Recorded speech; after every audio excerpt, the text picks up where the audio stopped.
Good morning, afternoon, or evening, wherever you are, and welcome to another NerdTube Star Trek episode review. This week we're here talking about Starfleet Academy again. We're talking about episode 1, or season 1, episode 4, Vox in Excelso. I've got a little bit of trivia about this title before I get some introductions. It means voice from on high. It's the name of a papal bull that dissolved the Knights Templar in 1312. So, okay. Nice little tidbit there. Right. I imagine maybe Daniel Vance already popped that in chat, though. But I would be surprised if he didn't. I would, exactly. That's the exact sort of thing that he would know. But anyways, I'm Major Rage. I'm joined by fellow Trekkies in Arms, Cousin Cheeto, Zemi, and Starless Fire. How are you guys doing this evening? Hey guys, Fantastic. I'm here, but I have no sound. I'm trying to fix it. Okie dokie. Oh, sorry, she can't hear me. Zam, how are you, boss? I'm fine, thank you, mate. How are you? I'm doing great. And Cheeto? Hanging in. Glad I could be. I originally wasn't going to be able to be here tonight, but I'm very glad I can because, well, reasons we'll get into. We'll get into for sure. Fun episode this week. I thought we had some definite lore building for what the future is like in our Star Trek universe. I guess it's the present by now, but I digress. What were your overall thoughts, Cheeto? I know you're excited to be here, chomping at the bit. I love this episode. This is the episode that I wanted since Discovery went into the 32nd century. I've wanted to catch up with all the races and find out what happened to them, because of or post burn, with whatever's going on. And yeah, we got that in this episode, and I'm very happy. It makes a lot of sense what the evolution of the Klingon Empire and what's happened to them. And, honestly, it has vibes of Star Trek 6. And we can talk about that a little bit later when we get into some of the Klingon, stuff. So, but yeah, very good. Very good. I liked it a lot. Very stark difference from last week. Very, very stark difference. Absolutely. Very stark difference indeed. And Zam, House of Crackheados. Thank you.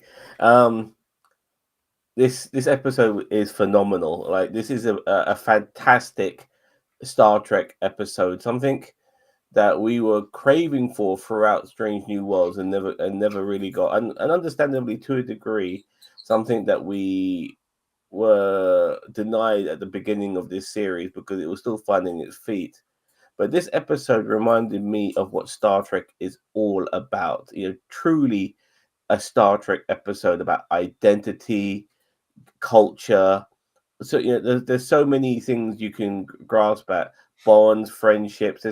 There's everything is in this episode. Like, it is packed, and it was a character episode as well about a particular person who we know very little about, but we really got to know in this episode thoroughly. And this episode is, all the people bitching about the Strange New World, they have to shut the fuck up when it comes to this episode. This episode knocked out the park. You're talking about Starfleet Academy? Sorry. All the people who are crapping on this show, they can't crap on this one. This is top tier Star Trek. Actually, no, you're right. Can you hear us, Scarlett? I saw you. I can. I got my sound fixed finally. Excellent. Well, then what were your overall thoughts about this episode? So I really enjoyed this episode and feel like it brings back one of the central themes of Star Trek in general, which is that of found family. That has been big in Star Trek for years. And this was a very much found family episode. So I'm gonna push back a little bit on that because I agree with you that is kind of like a new Trek thing, like the found family type aspect, because back in like the 90s and even the 60s, like, it wasn't, the found family mentality was not a thing. But but I see what you're saying, and I mean, yeah, I love, as Zam said, I love the culture exploration, the allegories to identity and finding yourself, and as Zam said, friendship. Like these are all things that were well showcased in this episode. The found family thing, that's not been I've not liked that in Trek as much, unfortunately. But I feel like DS9's your favorite Trek, and it's yeah, all but they're about not found family.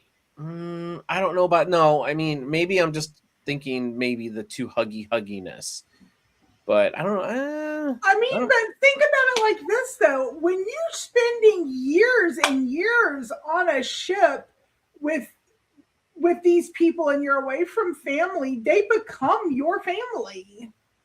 We're found family. We're like a Yeah. found family, aren't we? At NerdTube, We're found family. I get where Leanne's coming from. I understand. Okay. I never really thought of it like that, but okay. I do think though, however, just to agree with you, Cheeto, I do think it's still a bit early to say that this is a found family just yet. Like they have to go through a lot of trial and tribulations before they truly are. But that one moment where Jaden said to, oh God, what's the other guy's name with the muscly arms? Caleb. He told Caleb, "You're not my brother." Well, mate, you're wrong about that one because you guys are going to be fucking bros, guaranteed. You know what I mean? They fought like siblings in this episode, that's for sure. Yeah, they're bros, man. Whether he realizes it or not, and Rick B's pissed off. Rick B, if you didn't like this show, then why do you watch it? Are you a hate watcher? He's hate watching it. Like he can't enjoy anything. He can't enjoy anything new Trek. Like it is in the fiber of his being not to like anything new Trek. If he ever, honest and truly, if he ever admitted that he liked any of new Trek, I would dance in the streets naked. I really would. I would think that somebody had hacked his account, is what I would think. Yeah, so it's Jefferson in here. Yeah, he is. Yeah, like we got him. Oh God, you bring him in. Like we've been very critical, Rick B, about this show when we've had to be. We're very fair, but we say how we feel, and I think we're all pretty high on this one for sure. Hello, Jefferson.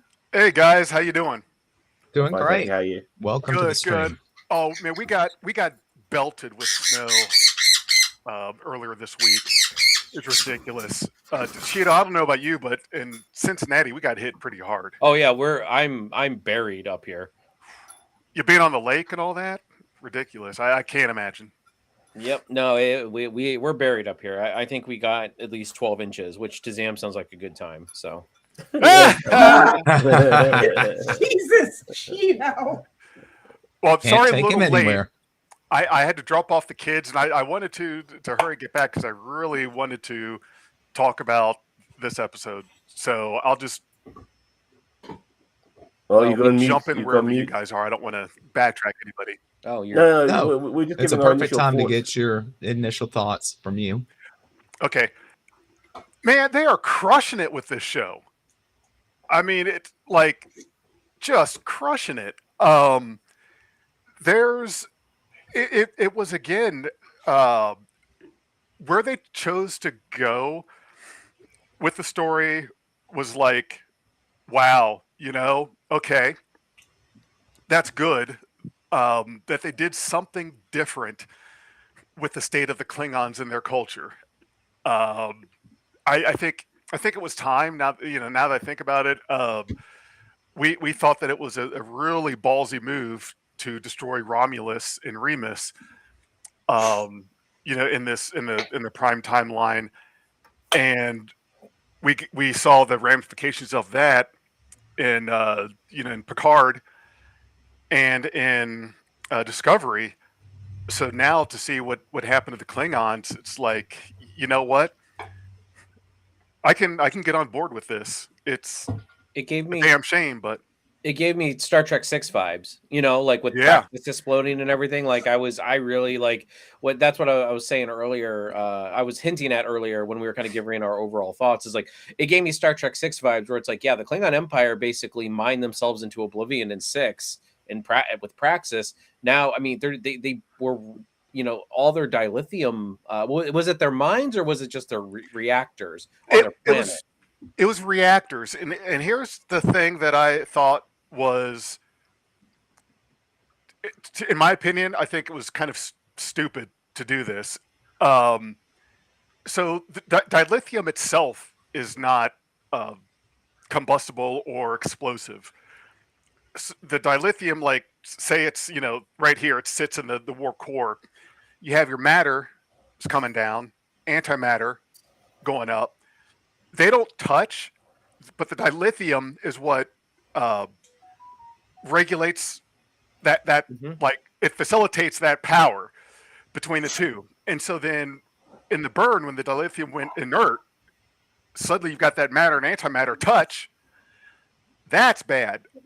And the thing that I was kind of shocked was thinking, all right, it's a great power source, sure, but I kind of question the logic behind using it to scale in regards to planetary reactors, because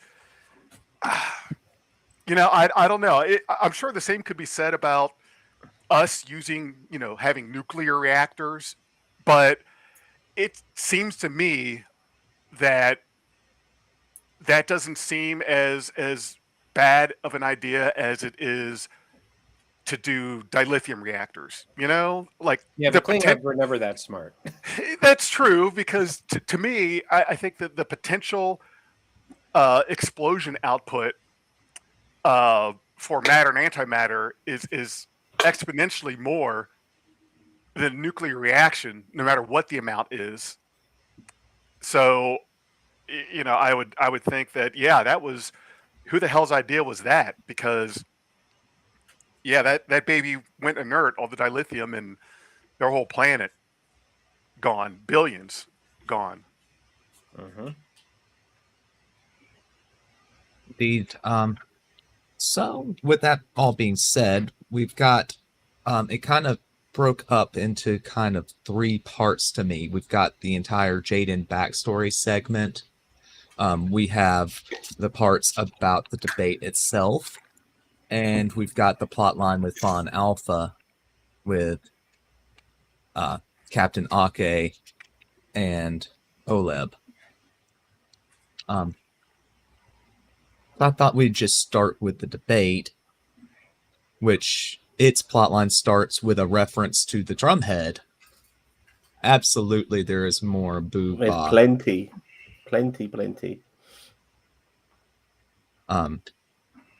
So they get the quote from the judge that was referenced in the drumhead, the episode with the witch hunt from Next Generation. Classic episode. So they make a nod to it with the quote that begins with the first link the chain is forged. They're going to have, as I said, a debate competition with the doctor in charge, and he does an impromptu pop quiz style practice session where Caleb Meir dominates. But surprisingly to the doctor, who very surprised. Yeah. It was nice to hear that quote again, and you know, it's okay. I'm not going into politics. Never mind. No, I just want to It's say this topical. This comment here is so stupid. Like, no. It's the most misunderstood quoted lines from Star Trek that I've ever seen done by the right wing. It's like that is their epitaph for, I can do and say what I want, and if you try to stop that, then with the first link forged, the chain is, you know, da da da da da. It's, okay, really, you completely misinterpreted that, but yet it's the one thing out of Star Trek that they know by heart. I don't know. I think it's knowing something and understanding something are completely different things, as Jaden pointed out in this episode. Yeah. It is. And well, there's that world police mentality. Yes, there's that. There's understanding it, and then there's also twisting it to suit your needs. And it's a shame that, but yeah, A shocking Um, lack of media literacy from So some this people. person here, Boo Bar, like assumes that we need some ass in order for the show to improve, but no, we the show has promoted leaps and bounds just on this episode alone. And if I don't expect the show to match this episode in every episode we get, but this is a standard bearer, and so no, we don't need ass. You know, I we mean, just need Right. good writing. this person just seems like they're here to, troll. Yeah. Yeah, it's Rick Berman's all to count. Yeah, it really I'm is. thinking that. I was thinking that. Okay. Anyway, Mage. Yeah. Continue. Anyway,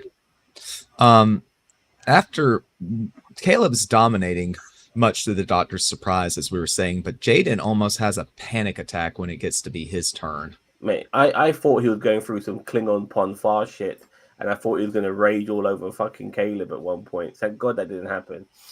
I'm so happy. So, right. I mean, what did you guys think of the Doctor in the beginning? Very out of character for the Doctor that we know of. I mean, he was using some profanity, and I've seen some No people being a problems. little tiffed online about that, and I'm like, dude's like 900 years old. Like, man, I'm going to be a little old, nasty, mean grandpa when I get to be that age. I'm going to say words that my kids have never heard. This is an He's evolution. been around long enough to talk any way he pleases. Pretty much like agree. he said, he has earned that privilege to speak any way that he chooses. At 900 years old, if you reach he can profanity, say- you will say. he can say anything Yeah. he damn well Like that. wants. It is out of character for what he was in Voyager, but he's been around for centuries now. Almost a millennia. And I don't And, have a problem with this. I saw a lot of discourse online about the Doctor's profanity, and I'm like, really? Like, this is what we're getting all upset about? Are we that desperate to shit on this show? Yes, are. Yes, they are. That's the problem.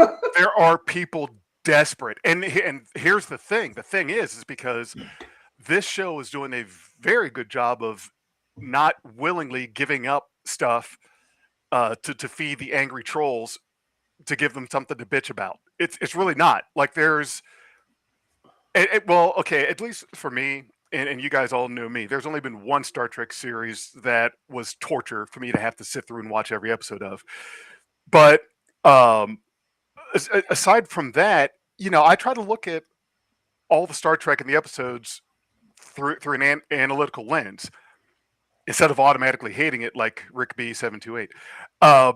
But I can see in different series, seasons, episodes where it's like, oh boy, we're going to be hearing about this online.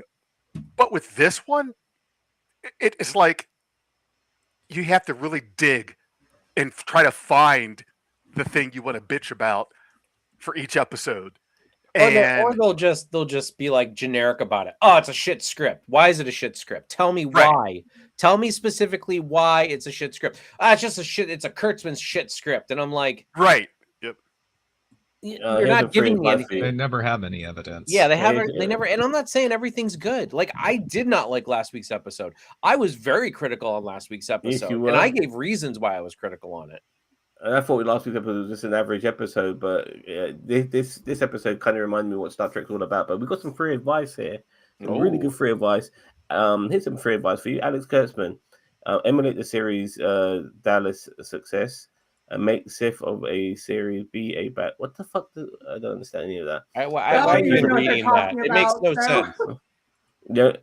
Yeah, the only new Trek I'll watch is if Quentin does Trek, even if it's not. Well, Tarantino is not just a director; he writes his own shit. So if he's going to do Trek, he has to write his own. I'm Trek to be surprised he truly hasn't done this Tarantino. trick for how much we've seen Holly Hunter's feet in this series. Yeah. Yeah, good point. Like he's like Yeah, he he's like a probably- shadow writer on this one. I Definitely the don't think we director. Gotta saw be. her feet this entire episode. Well, we did Yeah. last episode. We saw her feet a lot. I just Yeah. I can't get on board with anybody hating on this show so far. It's like, no, dude, you don't have a case. I'm I mean, I'm with Jefferson on this one. So yeah, and just to go to Rick B on this as well, Rick B, like you gotta be really subjective, mate, because you listen to us when we crap on it when we have to, and we all give our own opinions. Obviously, Cheetah had a different opinion to us last week, and then we praise things when it is good. It's not because this is Kurtzman Trek or this is just a new version of Star Trek that we have to hate everything about it all the time. That's not being subjective at all. And the way you like AEW over WWE and all of that sort of stuff, it's not being subjective at all. You're basically in a camp, Rick B, and you're not looking at things individually like we are. Not at all. All right. So anyway, Mage. Afterwards, Caleb tries to comfort Jaden with the warrior stew, but that he can't eat it yet, proving this is a start of a kind of a pattern of him knowing things about Klingon culture but not understanding it. And Sure. that kind of is a theme that comes along with that whole plot line, I felt like. But then Ake informs Jaden that his family was aboard a freighter ship that crashed along with members of the other 7 remaining Klingon houses. And the news montage informs us that the Klingons are on the verge of extinction. Hell, the news to me, like, what the fuck? First of all, the fucking Romulans, and now the Klingons are like, shit. This century is really shit to our main species. and you can see on Jaden's face when they tell him that there's some very difficult feelings there regarding his family, although we don't know why at that point. Right. Yeah. I think the only critique I kind of have about that up to this point with how they gave us the news with what happened to the Klingon homeworld is like, come out and tell us and show us. Don't be afraid. Don't have it on the news in the background to where you might miss it. Just show it up there, and like they did in Star Trek 2009. They showed us Romulus get blown up, and then Vulcan get black holed and whatnot. But that was the one small thing that I remember thinking about it. Like, that's very big to say that the burn caused the destruction of the Klingon homeworld, and they're basically refugees. But I just kind of felt like they were afraid to say it. So let's just put it on the news in the background and kind of show a picture. Like, let's test the waters for revealing this information. And I just felt like, no, you didn't have to tiptoe that.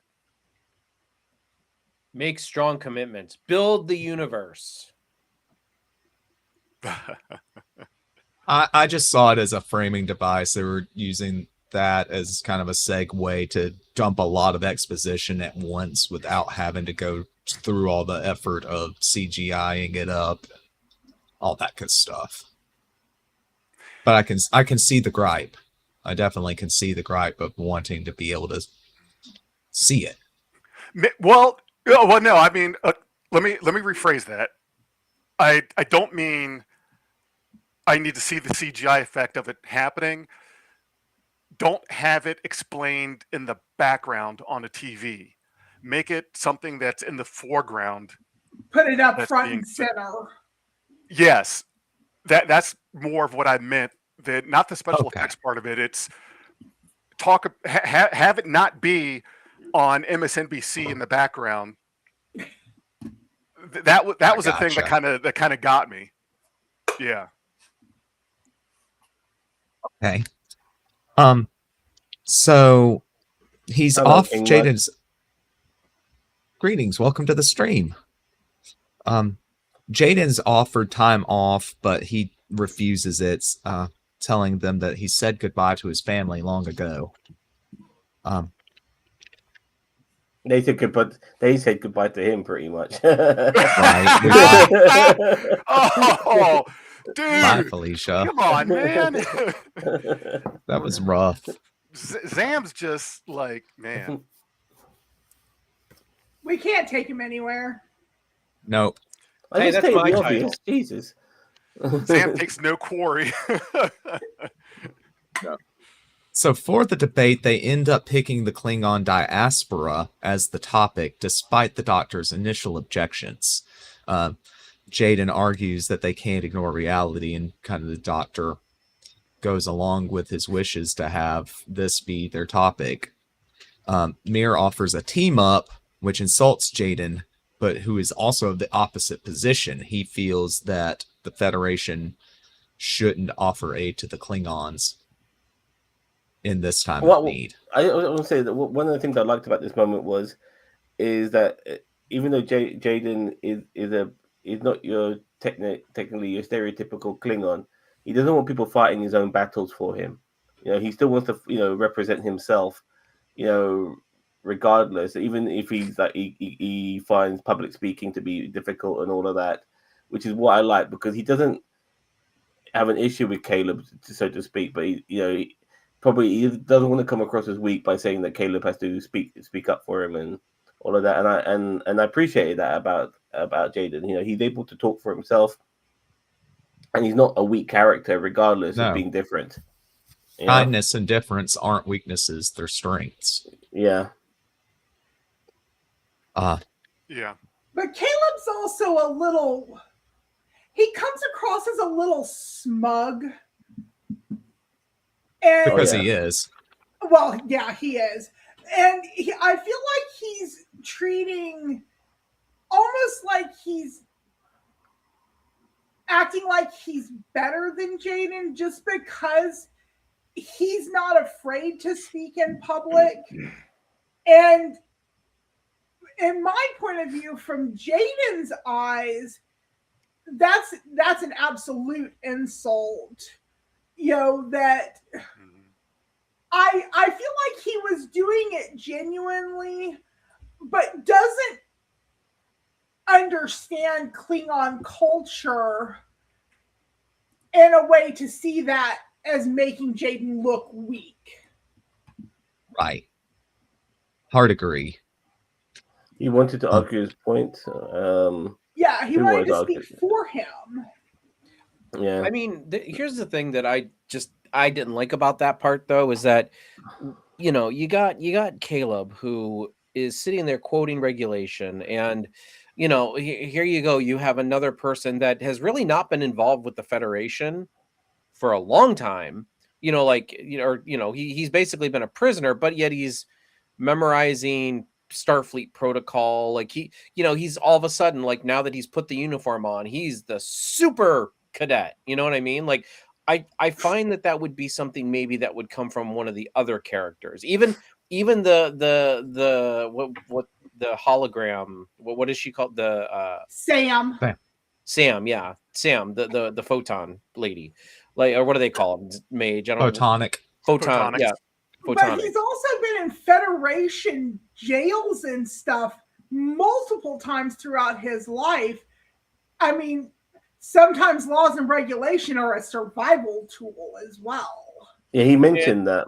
He mentioned that, how he needs to know shit in order to survive. And I get that, but that's what I'm saying is, like, but he's just quoting things like that just don't.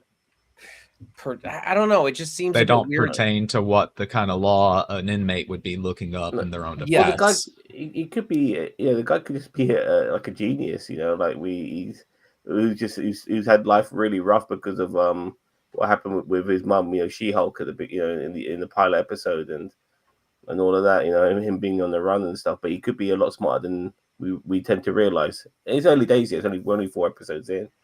Actually, I Am King Mud brings up a good point. I want Caleb to be the villain at the end of the season. And by the way, Boobar does also bring up something that I'm actually curious. I would love to know what the Terran universe is like in this particular timeline. I want to know what the Terran universe is up to in any timeline, or any time frame. I'm always a fan of the Terran universe. And I hated Mirror Universe altogether. I think Absolutely hate it. I think they really went above and beyond to stretch how much everything lined up. All the people were born the same time, but they all just happened to die on this episode. Like there's way, and I get, mirror that whole thing, but the more they did it, and the more they had things just not make sense. Like okay, at what point do you not have all the same people as a mirror? Like, are people's births linked? We know their deaths are not, but it always seems like everyone has. Yeah, I know what you mean. You It's get what I'm it's saying? a contrivance to be able to use the same core cast. Good thing it's a TV show. Mhm. Yes, because that is super unrealistic. Well, I remember Lorca saying in season 1 of Discovery, saying that it's something like I can't remember the phrase exactly, but it's something to do with like fate.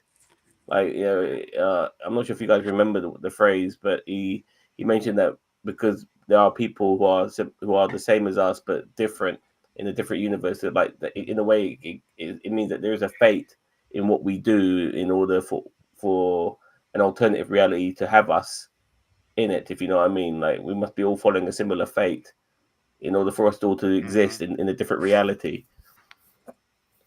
I can't remember the words, but yeah, it was good. Not everybody is straight and fit in the mirror universe. Did you not see Kira?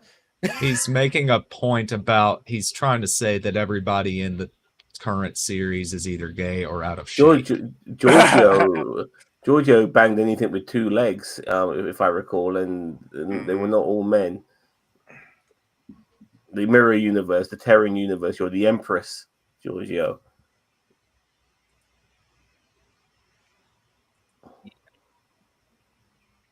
So Go they ahead, Mage.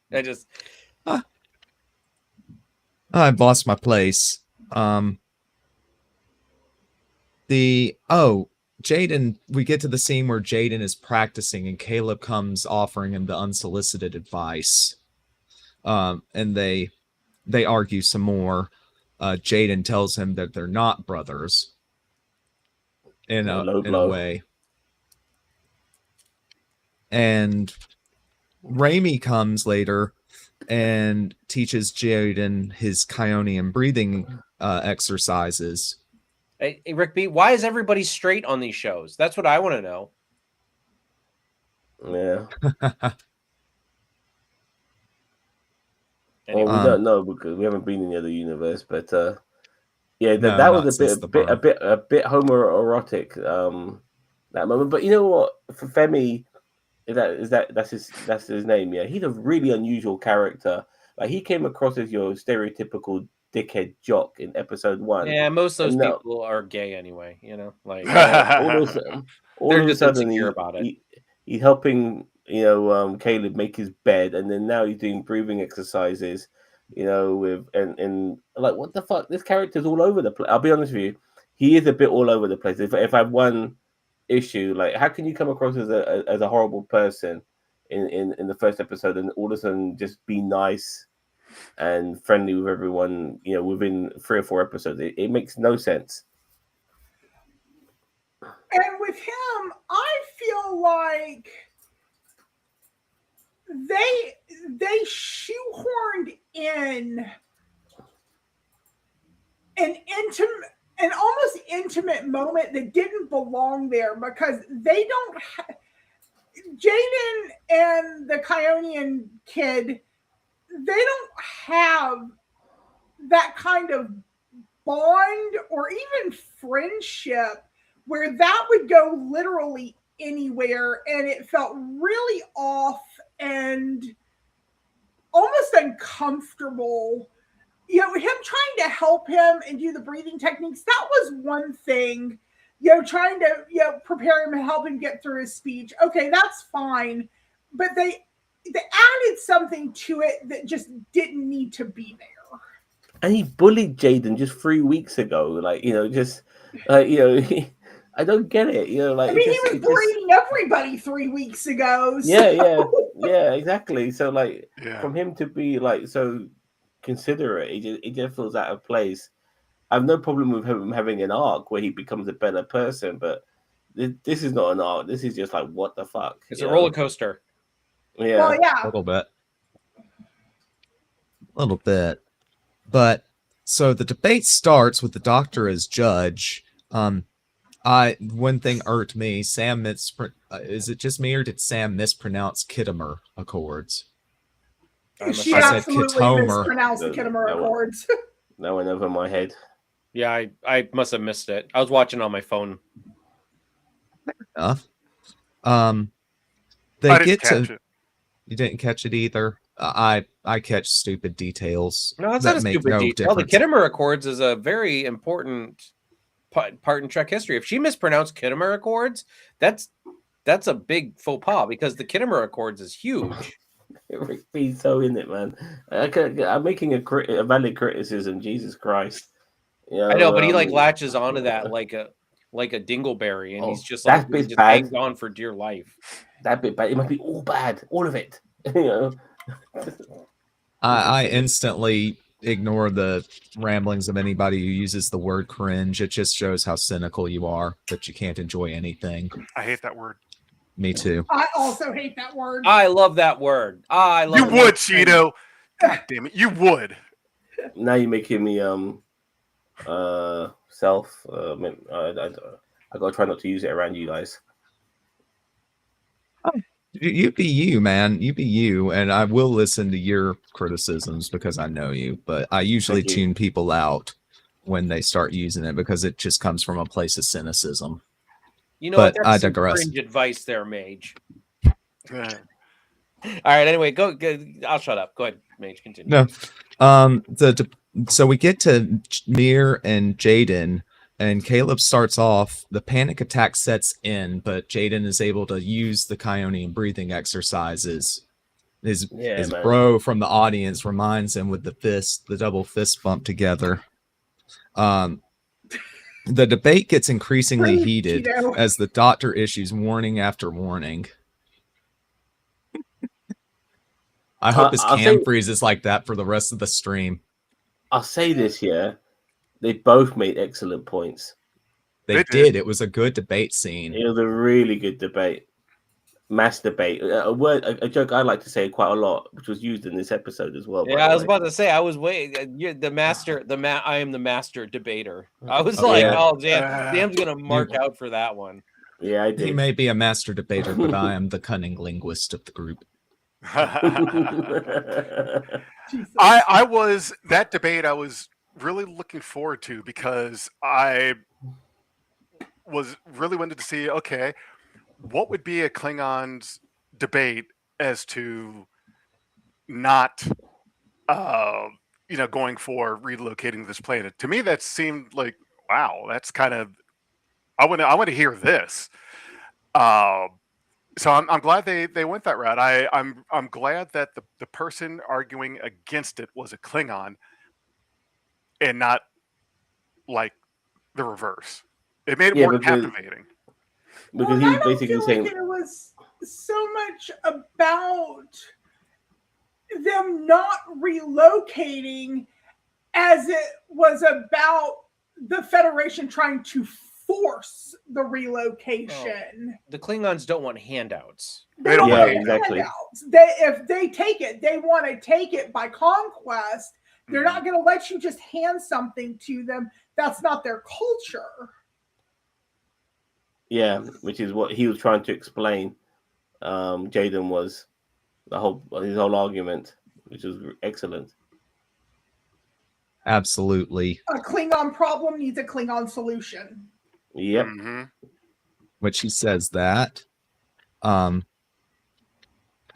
Eventually he says that, but hit this scene where they're arguing about self-definition and stuff, the doctor throws both of them out after things get so heated on the stage.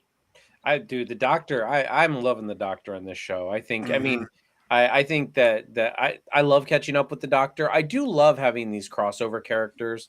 You know what I mean? Like, or these, like legacy characters that can come back and actually do little tidbits here and there. Like I think it's good. Especially like the Doctor. It just makes sense for him to be there. You know what I mean? Like Section 31, it made no sense for Rachel Garrett to be there. However, Exactly. but in this one, it's like, no, the Doctor's been around for 700 years and he, this is where he is. Makes sense. Yeah. Things have been in motion while we haven't been seeing this universe, and things don't stay the same or static in real life. Why should things stay static for so long in a fictional universe? And from my point of view, it feels like that the debate, it was almost like a sibling rivalry. I'm the oldest of 5. We had a lot of that growing up. So, and it felt very much like, I've got to one up you. I know better. Well, no, I'm an actual Klingon and I understand the culture.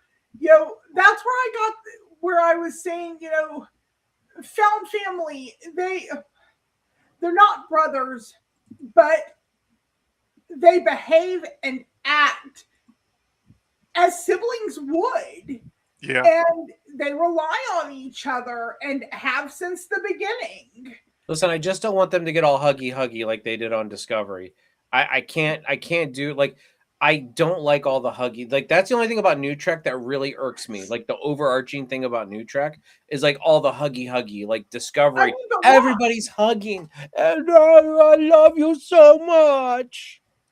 Yeah, but why though? I mean, because creatures have emotions. What's wrong with showing them? Right. Yeah, but Starfleet and the Federal, like, it's a military organization. You talking about when Burnham met up with Discovery after? Like when she met up with Discovery after not seeing them as far as she was concerned. Dude, they hugged each other all the time in Discovery, like all the time. Yeah. It wasn't just at the end, and like I'm like, man, this is not like. I got it with Picard because it's like they had all been like retired and they worked their entire lives together. Like Burnham would give people a hug. She's like, "Oh, I met you for the first time. Here's a big old hug." All right. I mean, just because it's a paramilitary organization doesn't mean that they don't have emotions and need to bottle up what they do have. But there's to beat devil's advocate on Cheeto's side, there's a level of like decorum and professionalism that would be expected in a program like that, you would think. Yeah. Yeah, but who draws that line? The commanding officer. And I usually. Mean, if you watch, if you watch a lot of TNG, DS9, Voyager, like, and even Enterprise, like when things were not as like strict, like there's not a lot of that. And again, it irks me because like I don't go to work and hug my I work with them. I don't go to work and hug my coworkers. But you don't live with them. It feels like I do. Well, in your case, I'm pretty sure they have a bed for you in the back that they just shackle you to. So right. Yeah. Not anymore. I broke those shackles. Anyway, Mage, back to you. I was thinking, Mage, have you brought up Holly Hunter's character and her Klingon love interest? Not yet. We're gonna get there. Okay. We've come to the scene where Laura comes to Jaden. She implies that Caleb and he are brothers. Jaden tells her of the hunt with his father, and she explains that from her point of view, his father missed the shot to set him free. That he must see himself as the warrior his father and brother did. She tells him about Fawn Alpha, the new Kronos that the Federation wants to gift to the Klingons. He decides he wants back onto the stage, where he expresses his... Sorry, I'd like to add, the Jem'Hadar Klingon lady, her name again? Laura Thok. Laura Thok. I'm British. We need to fucking abbreviate these names. I'm just going to call her Laura. I like the fact that she's a mentor to Jaden. Like, closest thing he's got to like a maternal figure to a degree, or in Starfleet. It's the closest person he can relate to in Starfleet. I thought that was an excellent moment when they had their little conversation with each other. Another layer in what was a superb episode, in my opinion. I'm pretty sure this is my favorite episode, like part of any episode so far in this show. And I know it's only 4 episodes in, but like I did want to see this. Because I knew that Laura Thok was, half Klingon, and obviously Jaden is full Klingon. So it's like I wanted to see that interaction sooner rather than later, and I'm glad they gave it to us this early so that we can kind of, because I want to see Laura take Jaden under her wing a little bit, not like we see them together every episode, but like whenever there is a problem, it's like Laura's the one that goes to him and be like, and talks to him like a Klingon, which she did in this episode. You know what I mean? One thing I did not like about this part was that it wound up being like he missed to set you free, and I'm like, no, I don't believe that for a second with the Klingons. You know what I mean? Like I believe that he was probably very disappointed in his son being a healer. That would more track for a Klingon father, especially when the race is back against the wall. I'm more stumped at how did Jaden get off that planet after his family abandoned him. There were probably other Klingons on the planet. Like I think they said that. Yeah, that there was the other... trading. There were traders that. Yeah, that's how his brother got stabbed. Yeah. They mentioned the traders. Yeah, good point. Yeah. Yeah, there's other Klingons on the planet. Like I think what they mean by the refugee ship is that the ship. I think the ship goes from planet to planet, and they just they're like nomads almost now. Like they Battlestar Galactica. Okay. Oh God, Battlestar Galactica. There's a flashback. Yeah.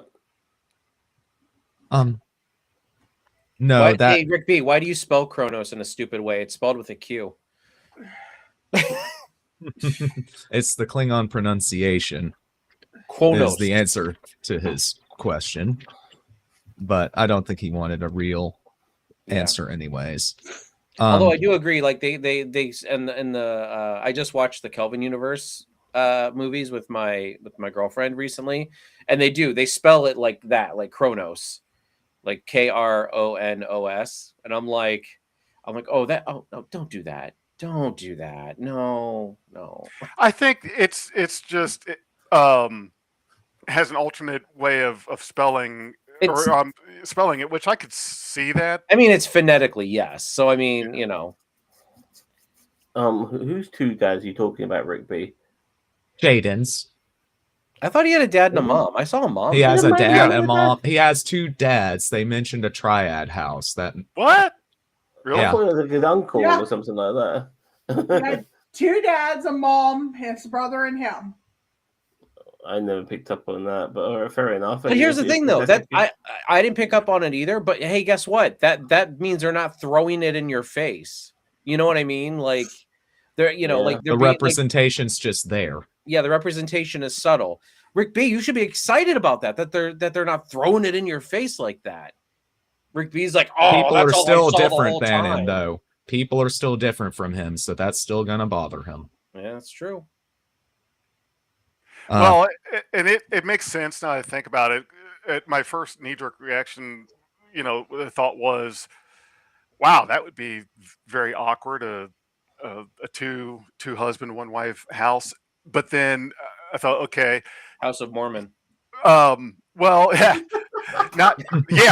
but no, because they need the genetic diversity. When you're down to your last few thousand, you've got to diversify it. Otherwise, you could inbreed yourself into extinction.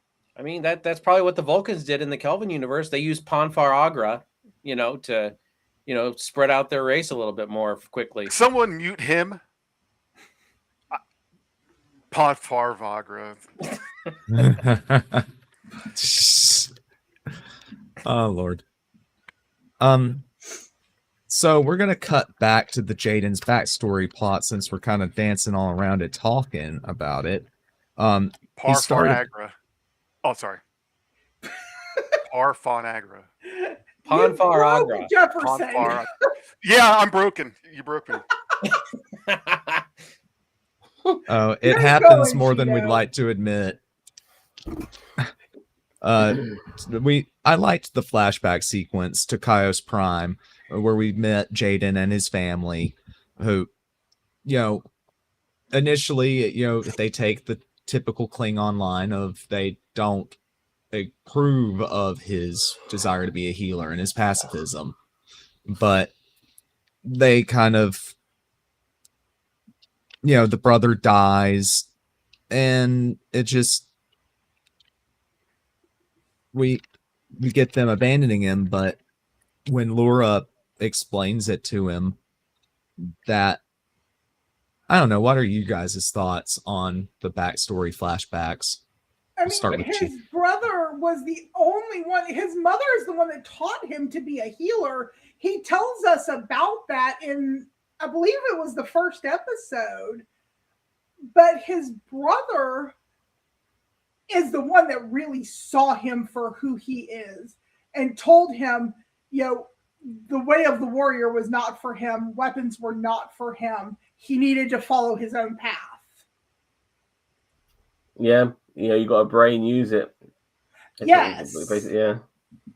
Yeah, I already said my only thing about the flashbacks was just like the revelation of him missing the bird on purpose, and like I didn't buy it. I did not. It was just basically just a way of getting to know who Jaden is as a person overall. So it's all, the foundation is pretty much built now for him. We know what sort of guy he is now from all of these things going forward. Mhm. He's a pacifist, but he's not a walkover either. Like he's weird. Like he's a calm. He mentioned it at one point. Like, I am Starfleet and I'm a Klingon, but as a Klingon pacifist, he's still a fighter, even though he doesn't necessarily want to fight. Which is, I know, it's a bit of an oxymoron, but I hope you guys get what I'm saying. He doesn't start the fight, but he'll end the fight. Well, and it seems Right. like Laura is helping him to understand that that you don't have to kill people to be Klingon. She's a weird hybrid. So, her telling him about her backstory, her Jim Hadar father and her Klingon mother, and, but her still being a Klingon elder to him and wanting to kind of be a mentor to him and help him be able to see the kind of Klingon that he is when he doesn't even know who he is yet. Right. Yeah.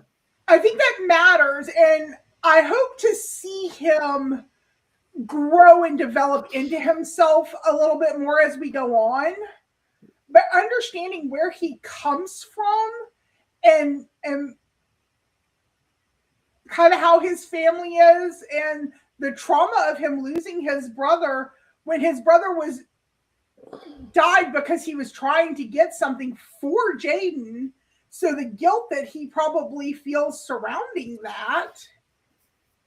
I don't know. To me, that was kind of tropey, but I mean, it's Star Trek. Tropey is a thing in it. Mm-hmm. yeah, they could have gone with a different thing. Like they could have.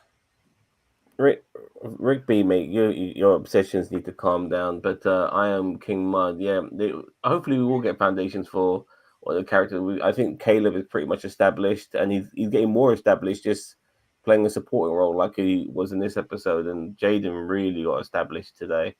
So I'm looking forward to getting some more character episodes in the future.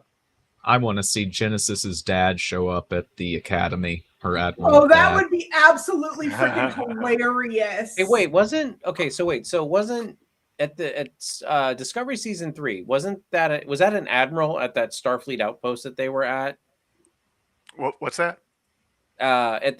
In season 3 when they made it to the Starfleet outpost, was that a admiral that was there, or was that just somebody like a communication? No, I think that was an admiral that was there. I don't know if they're probably not the same race. I don't remember what race he was. He probably was human, but like, if I remember right, but it just would have been interesting if that was her father. You know what I mean? Like, nice little throwback to Discovery. Yeah, make a connection to Disco. Be off. Nah. So when we get Jaden back onto the stage for the debate, he eventually says that they need to have a Klingon solution for their Klingon problem, and the Federation goes along with it, which is to use the planet to have a fake war over the planet. And I thought that part was really clever. Use these pretenses and take advantage of the fact that Klingon honor is paper thin. And it's like a samurai sort of thing where Bushido is invented after the fact. And the Klingons will do dirty things but hide behind honor. So I've got a question for you. Did the Klingons, was that more of like a help us to feel good about it? We know you're pulling your punches, probably fucking with us, but like I don't know. It almost kind of seemed like if it's just symbolic, so you can feel like maybe you went through a battle, that's one thing. But if they didn't have any reason to think that Starfleet wasn't doing anything but going all out, because are you telling me that they like were the Starfleet ships really trying? Did both sides know? Because I can answer that. Like I think Holly Hunter's love interest, he definitely in on it. He gets it. But it doesn't mean everyone else gets it. Whilst I think Starfleet are pretty much in on it as well, because obviously they want to resolve this issue and do things the right way. So they're giving the Klingons what they want, and only one person on the inside is in on it, and that's why there was no casualties, and it got resolved very quickly, and Starfleet surrendered in a heartbeat. You know, they gave the Klingons what they wanted. You know, they wanted a fight over territory, and they got it, and they won, and everyone's hunky dory. Mm-hmm. Well, and he basically told her, during their scene when they were in her quarters, that the Klingon homeworld was, they got that by conquest, and that the Federation can't just give them something. The only way they're going to take it is by conquering it.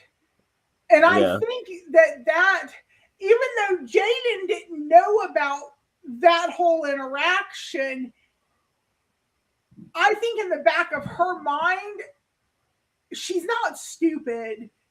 She was already cooking up a plan of how to make this work.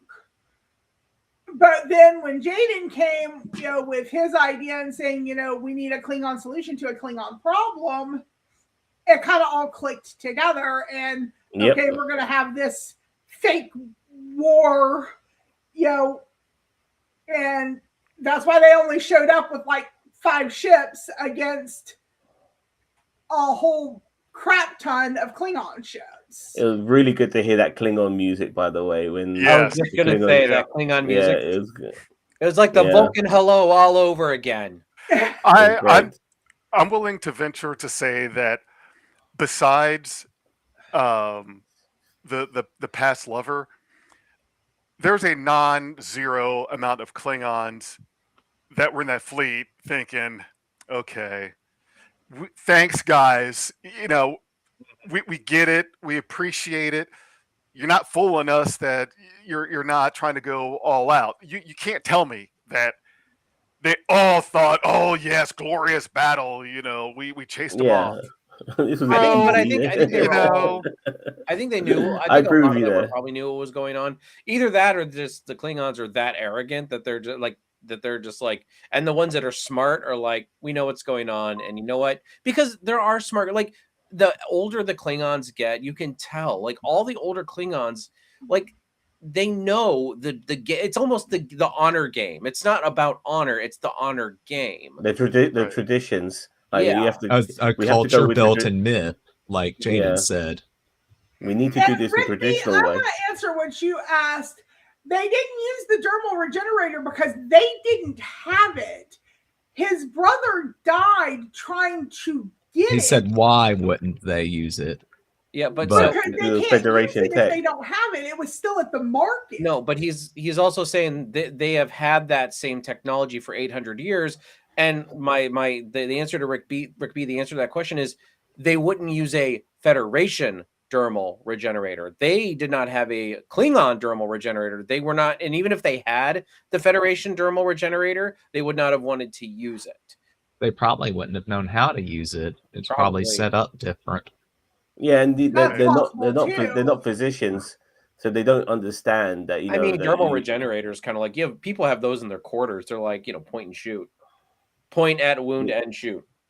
Whilst Jaden understood that the thing that damaged his brother is the thing that could save him, they can't comprehend that. They don't get it. They're not medics in any capacity. They're warriors. Right. And that makes sense to you. Wow. Okay. You know what, Rick B? Sorry. Go ahead, Mage. Just Zam, did you have anything you wanted to talk about with the scenes between Obel and Captain Well, first of Ake? all, that is the most palest Klingon motherfucker I've ever seen in my entire life. You know what I mean? he's old. I'm not sure. No, I thought is he albino? I had no idea. There was an albino Klingon in DS9. I mean, that's not unheard of for an albino Klingon. All right, yeah, fair enough. But this guy, he just looked a bit light skinned, for me. Like, if he mixed race, I mean, I had no idea. That's racist. Maybe he was hiding in a cave. No sunlight. Yeah, fair enough. I mean, I don't know. I mean, he seems to be out of that cave a lot. Maybe he seems to be in Holly Hunter's cave quite a bit. But regardless, he seemed like an interesting character, and he was the leader as well, and all of that. And him and Holly Hunter's has a past.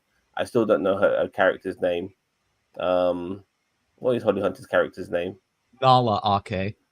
Why can't they have just more simpler names that roll off the tongue? I mean, think about it though. Right. Jadzia Dax. Jadzia Dax is not a normal name. We had 7 Yeah, seasons. but you can just call it Jadzia, and the Dax part is the overall is like the symbiotes which have gone down the lineage. It's still a surname.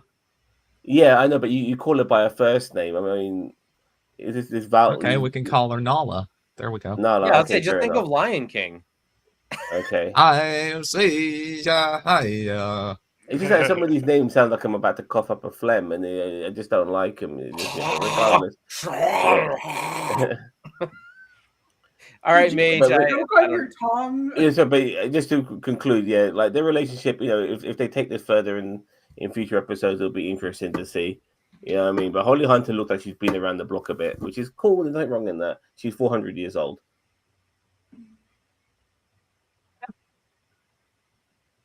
So I'm out of notes. All right, polls up. So Polls up. Let's polls start up. marking it. Who wants to go first with some marks and final thoughts? I'll go first Cheeto? if you Cheeto, want we me can to. go clockwise. We'll start with you, sir.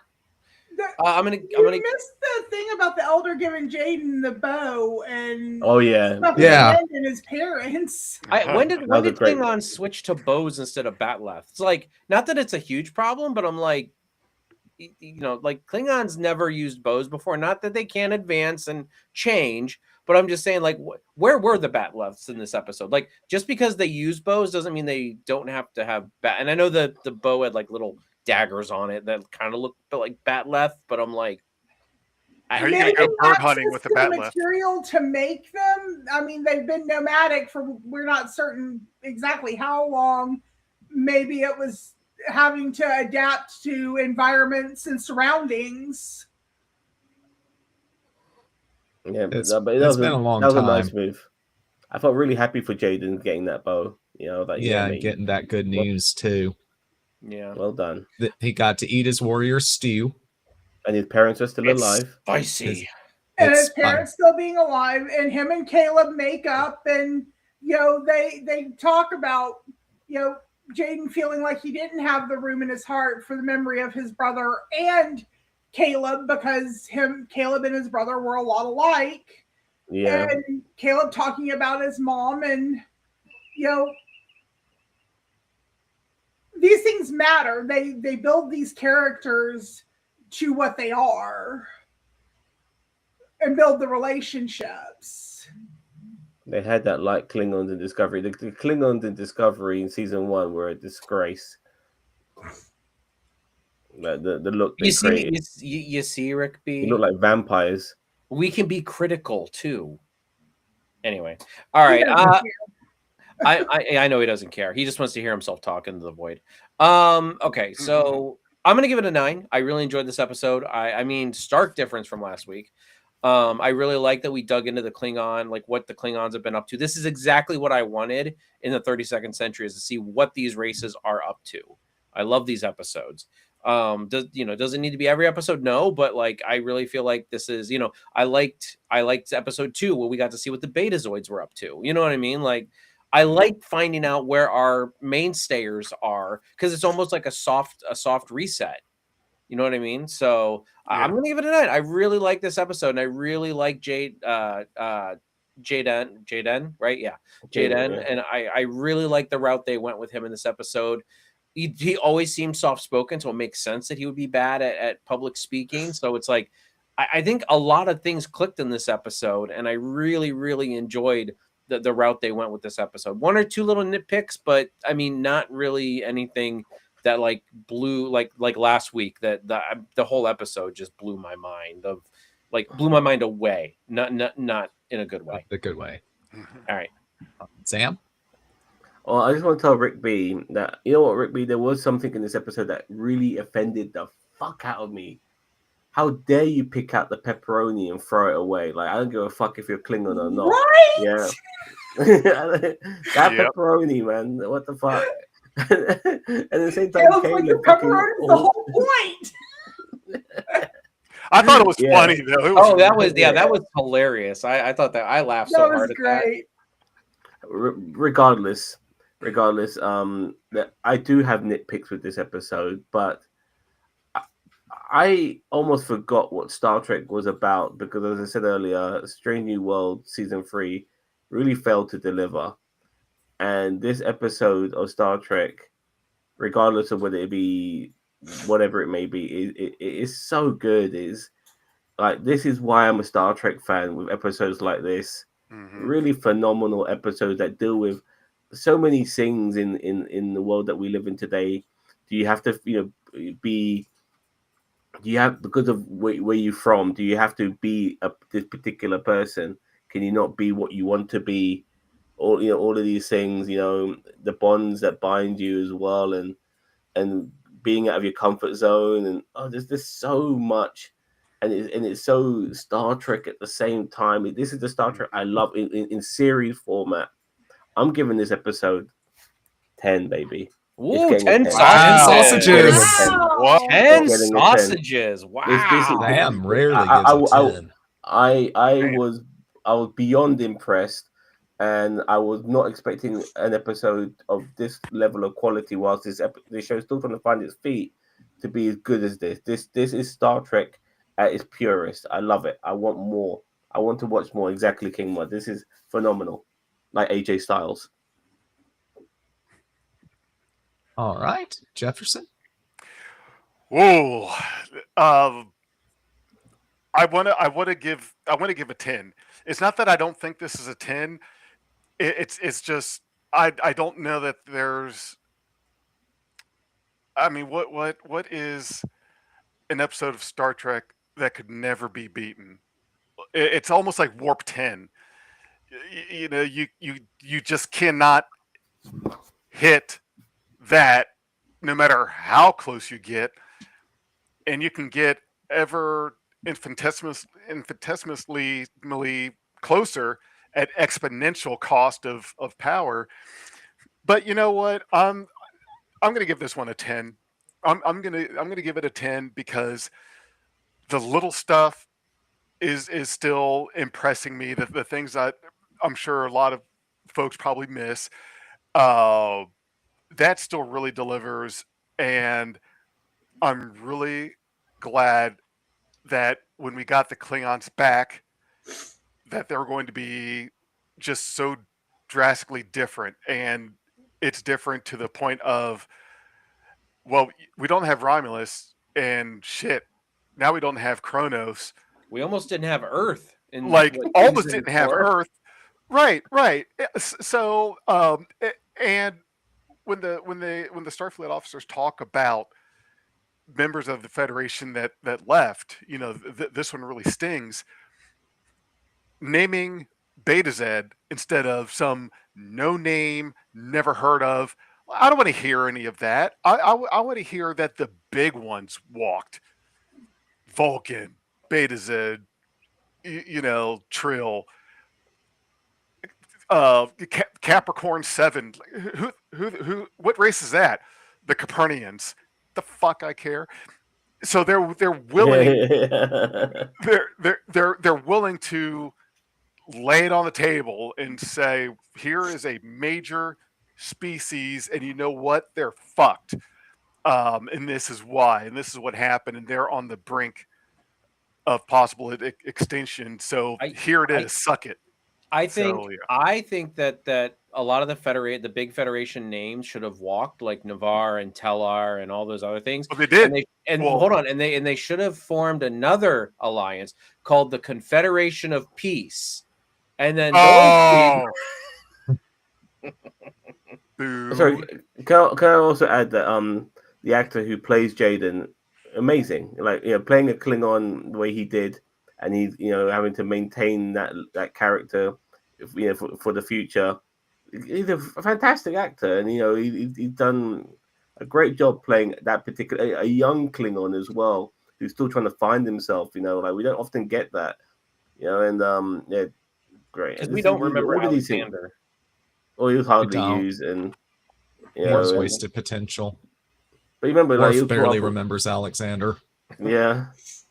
So all of these things. Yeah, I'm glad King Mud's giving it a 10 as well. Well done, mate. You got and your shit. Rick B's giving it a shit 10. Thick ears. Scarlett? I'm gonna go with a 9. There were a couple of things that really bothered me. The main one being that whole scene with the Kionian kid, which I can't ever remember his name, and Jaden. It felt too forced, and it bothered me on a weird level. So you got the ick from it? I got serious ick from that. I have a daughter. Can't you tell? Yes, absolutely. Me too. And that was my only real gripe in this episode was that particular scene. I think otherwise it was a really well done episode. I think it flowed well. I think the pacing was good. I really enjoyed the backstory and getting to understand and learn about Jaden's brother and his family, and also getting a little bit more information on Caleb and his stuff, and just seeing the bonds form as they go. So I think I have high hopes for the series. I really do.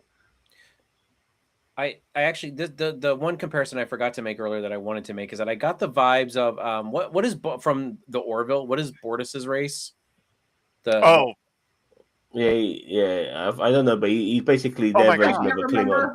Remember that episode from season 3 when basically there was this big to do with their race and everything like that, and that's what this episode reminded me of. There was a lot of emotional charge in this episode, just like in that episode on the Orville, and I really that's the first thing I thought of when this episode was over was holy crap, this was good Trek.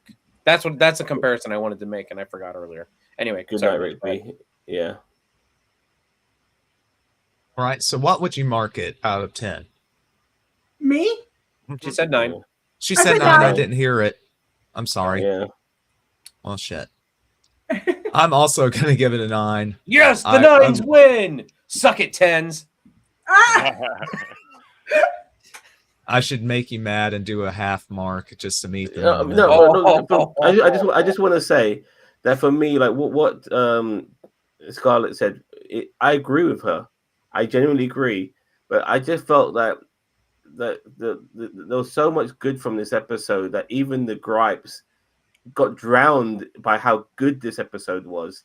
That the gripes I don't stick agree out with for me. that. You know, the gripes don't stick out at all. And that was, I totally forgot about that until you mentioned it, because this episode was so good that I don't even think about the bad. So that's why it got a 10 for me. Sometimes you think to yourself, you know what, this episode was really good, but those sort of scenes didn't do it for me, which is why I give it a 9 or an 8. Not on this occasion. This was excellent. If it wasn't for that really serious ick factor, for me personally, it would have gotten a 10. Yeah, fair enough. And for here, 10's just, it's perfection. I can't, it's just, while this has all the core stuff that really makes a good Star Trek episode, like ethical questions, some questions about self-determination and self-identity, it just, I don't know, didn't hit that mark like the classics for me. For me, it's too many straight people. Too many straight people on the show. So Too many straight people. Not enough white people either. Yeah, not enough white people. Not enough white gay people. You know, that's my big thing. Not enough white straight people, you mean? No, I was saying that there's too many straight people. Okay, fair enough. Yep. Because Rick So B this says is- that there's too many gay people. I have to Rick B's counterbalance entire that. purpose in life is to be a troll. Yes. Yeah. Yep. So you've been watching our NerdTube review of Star Trek of Starfleet Academy, Season 1, Episode 4. I want to thank everybody for joining us in the audience and chat. I want to thank my co-host, Cousin Cheeto, Zam, Jefferson Presto Sisto, Kelly, and Scarlet's Fire. We've got more than just Trek content here on NerdTube, so there's plenty of reasons you should subscribe and check it out. We've got sports entertainment content. Like tomorrow, we've got SmackDown review, right, Zam? Yeah, I'm doing. Yeah, I'll try and squeeze it in as quickly as I can because it's coming live from Riyadh, Saudi Arabia. So they are in a time zone, which means that I will hopefully be able to do the review as soon as the show is ended. And on the following day is the Royal Rumble, which will be on Saturday, and I'll be doing a live watch along with hopefully other members of NerdTube for that as well. I will try to be there tomorrow, or I'll try to be there Saturday morning for that one. I believe it's at 9 a.m. our time. No, it's 5 p.m. UK, which will be 2 p.m. US Eastern. Oh, really? Oh. No, 12 p.m. No, oh shit, 7 p.m. No, you know what? Just look Google I'll just it. look it up. Yeah. So yeah, plenty of reasons. 7-hour time difference. It's 5.